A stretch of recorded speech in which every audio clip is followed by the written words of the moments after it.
उस रात ट्रेन के उस कंपार्टमेंट में सिर्फ मैं था, या ऐसा मुझे लगता था।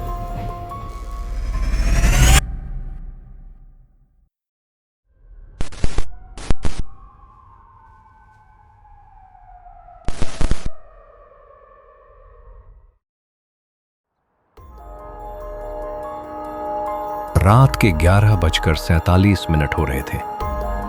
प्लेटफॉर्म पे सिर्फ एक दो लोग थे, वो भी अपनी अपनी दुनिया में खोए हुए। मैं भोपाल से जबलपुर वाली लास्ट एक्सप्रेस पकड़ने की कोशिश में था। ऑफिस का काम लेट हो गया था। बॉस का कॉल आया था, कल सुबह 7 बजे मीटिंग है, मिस मत करना।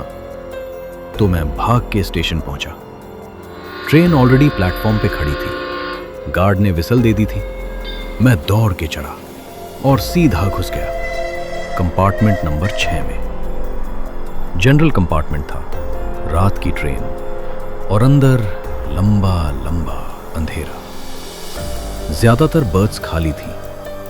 एक आध जगह कोई सो रहा था, चादर ओढ़े, मुंह ढका हुआ। मैंने अपनी सीट ढूंढी, विंडो के पास वाली अपर बर्थ। बैग रखा, जूता उतारा और लेट गया। ट्रेन धीरे धीरे प्लेटफॉर्म छोड़ रही थी। मुझे नींद आ रही थी, सब नॉर्मल था। करीब आधे घंटे बाद मैं आधा सोए आधा जागा था। वो अजीब वाली नींद जिसमें आवाजें सुनाई देती हैं पर आंखें नहीं खुलती। तब छक छक छक, कदम, धीरे भारे कदम, कंपार्टमेंट के एक तरफ से दूसरी तरफ तक। मैंने आंखें खोलने की कोशिश की। कंपार्टमेंट में हल्का अंधेरा था, सिर्फ एक पीली रोशनी जल रही थी एक कोने में। मैंने सोचा कोई पैसेंजर होगा, बाथरूम जा रहा होगा, पर आवाज आई और फिर रुक गई बीच कंपार्टमेंट में। मैं थोड़ा उठकर बैठा, नीचे देखा, कोई नहीं था। मुझे उस वक्त लगा ट्रेन की आवाज थी, या मेरी नींद की वजह से ऐसा लगा। मैं वापस लेट गया, आंखें बंद की, पर नींद अब नहीं आई। करीब 15 से 20 मिनट बाद मैं चुपचाप लेटा हुआ था। एक कान ट्रेन की पटरी पे था, एक आंखों से कंपार्टमेंट का एक छोटा सा हिस्सा दिख रहा था। तब मुझे दिख गई, कंपार्टमेंट के बिल्कुल दूसरे कोने में, जहां बर्थ के आगे एक खाली जगह थी, वहां एक परछाई थी। एक आदमी के साइज की परछाई जो हिल रही थी धीरे धीरे, पर उस जगह कोई नहीं था। मैंने आंखें मल के दोबारा देखा, परछाई गायब हो गई थी। मेरा दिल थोड़ा तेज धड़का। मैंने सोचने की कोशिश की, ट्रेन की कोई रोशनी के एंगल से ऐसा लगता है खिड़की से बाहर के पोल की परछाई होगी, पर ट्रेन चल रही थी। बाहर के खंभे तेज गुजरते हैं, एक जगह रुकती नहीं परछाइयों से। ये परछाई रुकी हुई थी। अगले कुछ मिनट तक कुछ नहीं हुआ। ट्रेन अपनी रफ्तार से चल रही थी। बाहर रात का अंधेरा था। तब एक अजीब सी बू आई। आपने कभी पुरानी बंद जगह की बू महसूस की है? वो सीलन, मिट्टी और कुछ सड़ा हुआ सा मिक्स, वही बू थी कंपार्टमेंट के अंदर, चलती ट्रेन में खुली खिड़कियों के बावजूद। और ये बू आई मेरे बिल्कुल नीचे से। मैंने नीचे देखा, लोअर बर्थ पे चादर थी, कोई सो रहा था। मैंने पहले नोटिस नहीं किया था क्योंकि मैं सीधा चढ़ा था और ऊपर लेट गया था, पर अब नीचे देखा तो चादर थी। बाहर की तरफ एक हाथ निकला हुआ था, बस हाथ, पूरा हाथ, काफी स्टिल। मैंने सांस अंदर खींची। भाई, भाई सो रहे हो? कोई जवाब नहीं। भाई, सॉरी डिस्टर्ब किया। कोई जवाब नहीं। मैंने अपना फोन निकाला। एक काम का था, टॉर्च। मैंने टॉर्च जलाई और सीधा नीचे की तरफ मारी, और तब मैंने वो चीज देखी जो मुझे नहीं देखनी चाहिए थी। वो हाथ जितना बाहर निकला हुआ था, उस पे कोई नाखून नहीं थे। मतलब एकदम नहीं, जैसे कभी थे ही नहीं। मेरा हाथ कांप गया। टॉर्च बंद हो गई एक्सीडेंटली। मैंने बहुत कोशिश की सोचने की, शायद वो कोई बीमारी है। कुछ लोगों के नाखून गिरते हैं, मेडिकल कंडीशन होती है। पर जो चीज मेरे अंदर कुछ और कहती थी, वो ये थी कि वो हाथ 10 मिनट पहले वहां था ही नहीं। मैं अब पूरा जाग चुका था। सीधा बैठा था अपर बर्थ पे, घुटने छाती से लगाए हुए। तभी छक छक छक, वही कदम। इस बार दूसरी तरफ से आ रहे थे, कंपार्टमेंट के अगले हिस्से से, पीछे की तरफ। धीरे, एक एक कदम। मैंने टॉर्च दोबारा जलाई, सीधा उस तरफ मारी। कोई नहीं था, पर कदम आ रहे थे। कदम की आवाज साफ थी। कंपार्टमेंट के फ्लोर पे किसी भारी चीज के कदम मेरे से करीब 4 से 5 बर्थ दूर तक आए और रुक गए। खामोशी, पूरी खामोशी, सिर्फ ट्रेन की पटरी की आवाज। मुझे अच्छा लगा तब कि मैं अकेला नहीं हूं। इस कंपार्टमेंट में और लोग भी हैं। चादर ओढ़े जो सो रहे थे वो तो हैं ही। मैंने सोचा उठाता हूं किसी को, कोई होगा जो जाग रहा हो। मैं नीचे उतर के कंपार्टमेंट में नजर घुमाई। 6 बर्थ ब्लॉक थे।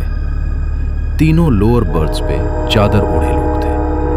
मैं पहले वाले के पास गया। भाई, भाई जाग रहे हो? चादर हिली नहीं। मैंने धीरे से चादर को आगे से टच किया और खाली थी। कोई था ही नहीं चादर के अंदर। सिर्फ चादर थी, सीधी, जैसे किसी ने बिछा कर रख दी हो। मैंने दूसरी बर्थ का रुख किया। भाई, वो भी खाली। तीसरी बर्थ खाली। मैं वहां खड़ा रह गया। पूरा कंपार्टमेंट, सिर्फ 3 बिल्कुल सीधी बिखरी चादरें। कोई नहीं। पर मैं इस कंपार्टमेंट में चढ़ा था तब मुझे याद है इन्हें सोए हुए देखा था। मेरे पांव कांप रहे थे।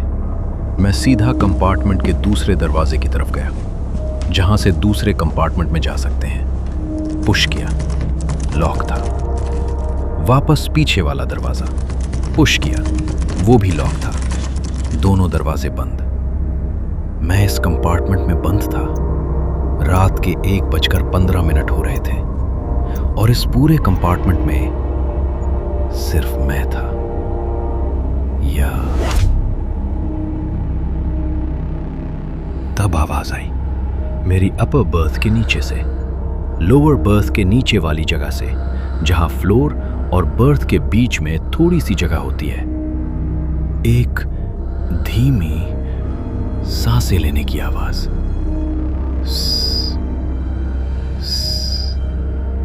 कोई वहां था, बर्थ के नीचे। मेरा पूरा बदन सर्द हो गया। मैंने टॉर्च नीचे की तरफ मारी। उस छोटी सी जगह में आंखें थीं, 2 आंखें जो मुझे घूर रही थी। हिल नहीं रही थी, झपक नहीं रही थी, बस देख रही थी। मैं चिल्ला पड़ा, सीधा दरवाजे की तरफ भागा, दोनों हाथों से मारने लगा। कोई है? हेल्प, हेल्प करो! कोई नहीं आया। ट्रेन चल रही थी। तब मेरा फोन बजा, अननोन नंबर। मैंने उठाया। दूसरी तरफ खामोशी थी। फिर एक आवाज, धीमी, दर्दनाक। वापस आ जाओ अपनी सीट पे, वो तुमसे वहां मिलना चाहता है। और कॉल कट हो गई। वो? मैंने पीछे मुड़ा। अपर बर्थ पे जहां मैं अभी तक बैठा था वहां कोई बैठा था, मेरी ही तरह, घुटने छाती से लगाए, पर उसका चेहरा नहीं था। मैं नहीं जानता मुझे क्या हुआ अगले कुछ सेकंड में। मुझे बस इतना याद है कि मैं जोर से दौड़ा, दरवाजे के किसी कोने में मेरी बॉडी लगी और दरवाजा खुल गया। मैं दूसरे कंपार्टमेंट में जा गिरा। वहां लोग थे, असली लोग, जाग रहे थे, मोबाइल देख रहे थे, चाय पी रहे थे। मैंने उन्हें पकड़ा। भाई भाई, कंपार्टमेंट 6 में वहां कोई है, कोई स्ट्रेंज चीज। उन्होंने मुझे रोका। एक बूढ़े भैया ने मेरा कंधा पकड़ के कहा, बेटे, इस ट्रेन में कंपार्टमेंट नंबर 6 नहीं है, 6 का नंबर स्किप है, सीधा 5 के बाद 7 है। आप कहां से आए थे? मैंने पीछे मुड़ा। दरवाजा था, उस पे लिखा था कंपार्टमेंट 7। मुझे समझ नहीं आ रहा था। मैंने खुद अपना टिकट निकाला, सीट 7/अपर, कोच S7। मैं कभी 6 में था ही नहीं। स्टेशन पहुंचने के बाद मैं सीधा बाहर आ गया। ट्रेन रुकी, लोग उतरे, एक TTE भी उतरा कंपार्टमेंट के पास। मैंने उसे पूरी बात बताई। वो चुप रह के सुनता रहा, फिर बोला, आप S7 में थे? हाँ। वो कुछ बोल नहीं रहा था। मैंने पूछा, क्या हुआ, कोई बात है क्या इस कंपार्टमेंट से? वो बोला, 3 महीने पहले इस एग्जैक्ट ट्रेन पे S7 में एक आदमी मिला था, अकेला, रात की ट्रेन, बिल्कुल आपकी तरह। वो भी कहता था कंपार्टमेंट खाली है पर कोई है अंदर।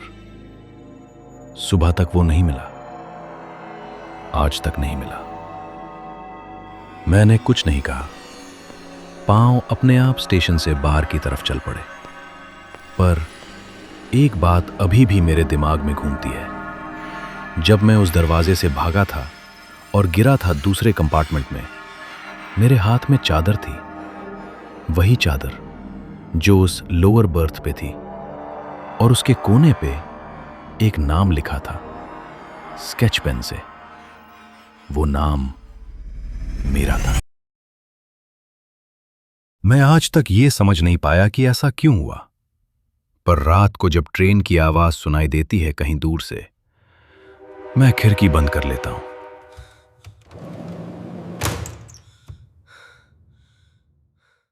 कुछ चीजें होती हैं जो समझनी नहीं चाहिए।